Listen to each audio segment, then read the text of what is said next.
या फ्री अपस्कॉल्डिंग, ये कैसा हो सकता है? ये सब दुबई से बड़ी खबर निकल के आ रही है। जो लोग दुबई में काम करते हैं, भारतीय नागरिक हैं या पाकिस्तानी या बांग्लादेशी, अगर आप दुबई में रहकर किसी कंपनी में काम कर रहे हैं तो आपको कंपनी के बारे की हर नियम और हर कानून के बारे में आपको फॉलो करना है। अगर कंपनी में अगर आप उस नियम को फॉलो नहीं करते हैं और नियम का आप उल्लंघन कर देते हैं तो आने वाले दिन में देखा जाता है कि आपके ऊपर काफ़ी बड़ी समस्या आ सकती है, और समस्या से अगर आप फंस जाओगे तो आपको देखा जाता है कि आपके देश के लिए भी डिपोर्ट कर दिया जाएगा। तो इस वीडियो में हम पूरी जानकारी आप लोगों के बीच शेयर करेंगे। बस आप लोगों से रिक्वेस्ट है कि वीडियो को अंत तक जरूर देखना, और चैनल पर पहली बार अगर विजिट किए हैं तो चैनल को लाइक और सब्सक्राइब जरूर कर लेना, क्योंकि दोस्तों जो दुबई यूएई की जो खबरें और लेबर से रिलेटिव और वीज़ा से रिगार्डिंग जो खबरें रहती हैं उसे हम आप लोगों के बीच डेली अपडेट देते रहते हैं। दूसरी जो अपडेट है भारत से निकल के आ रही है कि भारत में इस समय पर जो हालातें हैं और कहीं ना कहीं देखा जाता है कि काफ़ी ख़राब चल रही हैं। आए दिन आप जानते हैं कि भारत में नए नए मोड़ और नए नए मामले जो हैं तेज़ी से सामने निकल के आते हैं। तो आपको दोनों हम अपडेट आप लोगों के बीच हम शेयर करेंगे। बस आपसे रिक्वेस्ट है कि वीडियो 3 से 4 मिनट की होने वाली है, वीडियो को एंड तक जरूर देखना। चलते हैं दोस्तों, जो बहुत ही इंपॉर्टेंट खबर है दुबई से निकल के आ रही है। दुबई में देखा जा रहा है कि दोस्तों अगर आप किसी कंपनी में अगर आप काम करते हैं, छोटी कंपनी हो या बड़ी कंपनी हो, तो वहाँ पर एक अलर्ट जारी किया गया है, और अलर्ट के मुताबिक ये बताया गया है कि किसी कंपनी में आपको तकरीबन 1 साल गुजर गए हैं काम करते हुए, अगर उस कंपनी से आप वीज़ा अपना चेंज करना चाहते हैं, जिसे वो कंपनी छोड़कर और दूसरी कंपनी में सेटलमेंट होना चाहते हैं, तो दोस्तों यहाँ पर देखा गया है कि अगर आप जिस कंपनी में काम करते हैं, अगर कंपनी आपको अप्रूवल दे रही है कि आप यहाँ से दूसरी कंपनी में आप अपना वीज़ा जो है ट्रांसफ़र कर सकते हैं या वीज़ा चेंज कर सकते हैं, अगर कंपनी चाहती है तो आप बहुत ही आसानी से ये काम जो है कर सकते हैं। वरना देखा जाता है कि आप अगर अपनी मर्जी से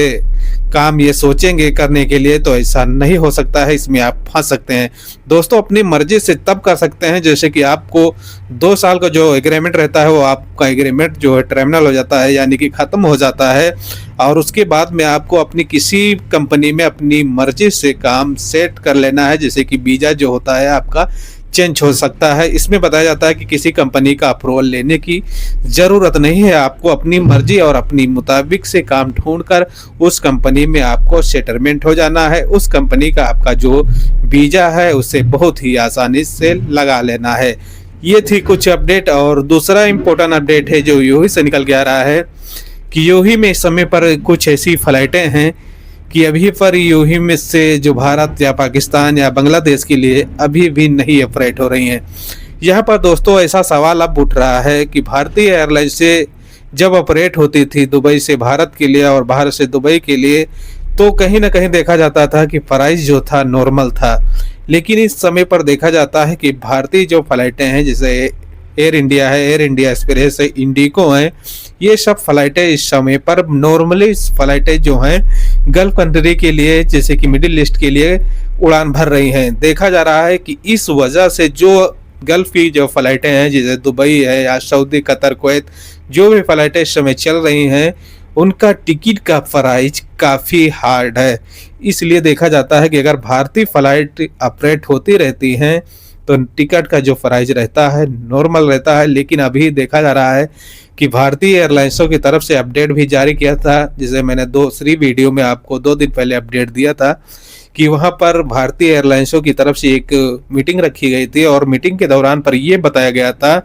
कि जो भी भारत से फ्लाइटें ऑपरेट हो रही हैं वो फ्लाइटें पर पाबंदी लग सकती हैं, यानी कि वहां पर प्रतिबंध लग सकता है। जो बताया जाता है कि फ़्लाइट का जो फ्यूल होता है वो फ्यूल न मिलने की वजह से फ़्लाइट की उड़ानें कैंसिल हो सकती हैं। ऐसे में ये अपडेट जारी किया गया था। लेकिन अभी देखा जा रहा है कि कुछ फ़्लाइटें जो हैं भारतीय जो इंडिया से वो ऑपरेट कर रही हैं, यानी कि पहले के जैसे नॉर्मलाइज अभी नहीं हुआ है, इसलिए टिकट का जो प्राइस है काफ़ी हाई है। दूसरी इम्पोर्टेंट अपडेट जो भारत से निकल के आ रही है कि आपने देखे होंगे कि इस समय सोशल मीडिया पर काफ़ी तेज़ी से वीडियो वायरल हो रही है, और वायरल का वजह है कि बरेली शरीफ से और एक व्यक्ति जिसका नाम मौलाना तौफीक रज़ा रहता है, वो अपने घर के लिए वापसी कर रहा था, लेकिन ट्रेन में कुछ ऐसे नशेड़ी शराबी व्यक्ति मिल जाते हैं और उस मौलाना से कुछ सवाल जवाब करने लगते हैं, और सवाल जवाब करते ही उस मौलाना को काफ़ी टॉर्चर किया जाता है, काफ़ी परेशान किया जाता है। यहाँ तक दोस्तों देखा जा रहा है कि उस मौलाना को ट्रेन से बाहर कर दिया जाता है। बाहर होने के बाद में ये पूरा मामला देखा जाता है कि मौलाना जो रहता है इस दुनिया को छोड़कर चला जाता है। जहाँ पर उस समय पर देखा जा रहा है कि मौलाना की जो पत्नी थी उसने उस टाइम पर मौलाना से बातें की थी जिस टाइम पर ट्रेन के अंदर ये विवाद चल रहा था, और उस दौरान पर मौलाना तौफीक रज़ा ने अपनी पत्नी से हेल्प भी मांगी थी कि ये इसकी खबर जो है गरीबी पुलिस स्टेशन में अपडेट दो। हालांकि उसकी पत्नी जो है किशनगंज थाने को अपडेट भी दिया था, लेकिन कहा जाता है कि जो ट्रेन के अंदर कुछ लोग ऐसे थे जो नशेड़ी, वो मौलाना के ऊपर हमले कर देते हैं, जैसे कि उनके साथ झगड़ा करते हैं, मारपीट करते हैं, और वो मौलाना को ट्रेन से बाहर कर देते हैं। होने के बाद में उनकी जो है कि मृत्यु हो जाती है। इसकी जानकारी रेलवे कर्मचारी को जब मिलती है तो उसे देखा जाता है कि वहाँ बॉडी को कब्जे में लेती है पुलिस प्रशासन, और इसका देखा जाता है कि इसकी जो आईडी में सारा बायोडाटा जब चेक किया जाता है तो कहा जाता है कि बिहार का व्यक्ति है जो बरेली से अपने घर के लिए वापसी कर रहा था, लेकिन कुछ ऐसे दरिंगे हैं जो बदमाश टाइप के जो नशेड़ी होते हैं,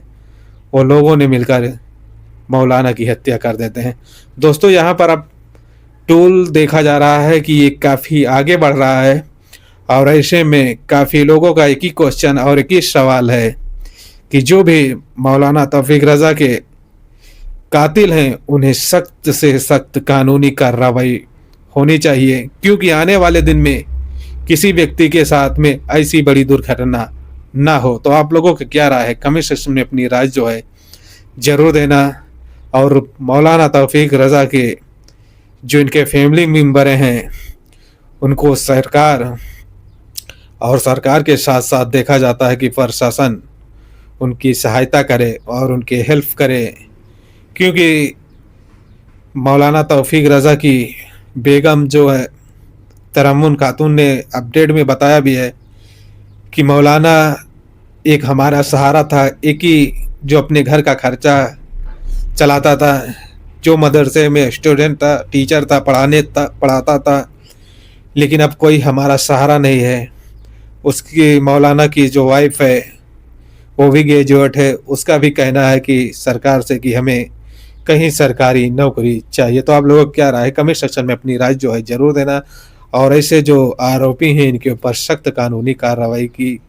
कोशिश किया जाए। ये टीम प्रशासन की ओर से जारी भी किया गया है, और प्रशासन देखा जाता है कि